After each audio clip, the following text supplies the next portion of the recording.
श्री स्वामी समर्थ। आज मी लक्ष्मी प्राप्तीसाठी अत्यंत सोपा असा उपाय आपल्याला सांगणार आहे। दालचिनी पावडर हातामध्ये घ्यायची आणि श्रीम श्रीम श्रीम हा महालक्ष्मीचा बीज मंत्र 108 वेळेला चॅन्ट करायचा।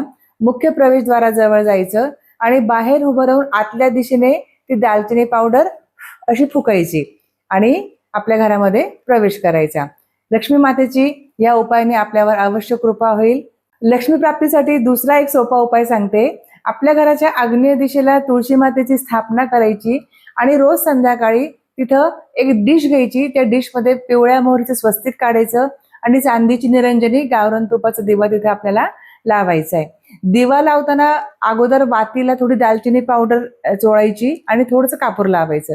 त्यानंतर श्वास आतमध्ये कोंडून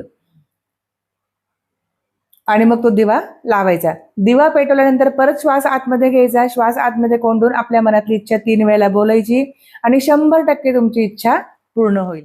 आपले पैसे एखाद्या व्यक्तीकडे अडकले असेल तर एका व्हाईट कागदवर रेड पेननी 6666 म्हणजे 4 वेळेला 6 असं लिहायचं 108 वेळेला। त्यानंतर एक मधाची बॉटल घ्यायची, तो कागद बारीक पुंगळी करायची, त्याच्यामध्ये बुडवायचा आणि झाकण लावून घ्यायचं।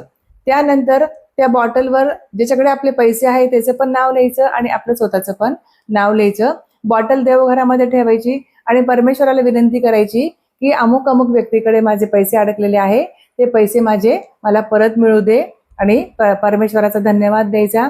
पैसे मिळाल्यानंतर ती बॉटल मधासहित कागदासहित पाण्यामध्ये विसर्जित करायची। आपल्याला डोळ्यांचा काही त्रास असेल, नजर कमी होत चालली असेल किंवा डोळे दुखत असतील, जळजळ होत असेल तर त्यावेळेला एका काचेच्या बॉटलमध्ये पाणी घ्यायचं किंवा ग्लासामध्ये पाणी घ्या, त्याच्यावर एक पांढरं स्टिकर चिटकवायचं आणि तिच्यावर सूर्यनारायणी असा मंत्र लिहायचा। त्यानंतर डाव्या हातावर तो ग्लास किंवा ती बॉटल ठेवायची आणि त्याच्यावर आपला उजवा हात ठेवायचा आणि सूर्यनारायणी हा मंत्र आपण चेंट करायचा। 108 वेळेला तो मंत्र चेंट केल्यानंतर त्या पाण्यामध्ये 3 वेळेला फुंकर मारायची आणि ते पाणी आपण ग्रहण करायचं आणि दोन्ही डोळ्याला सुद्धा लावायचं।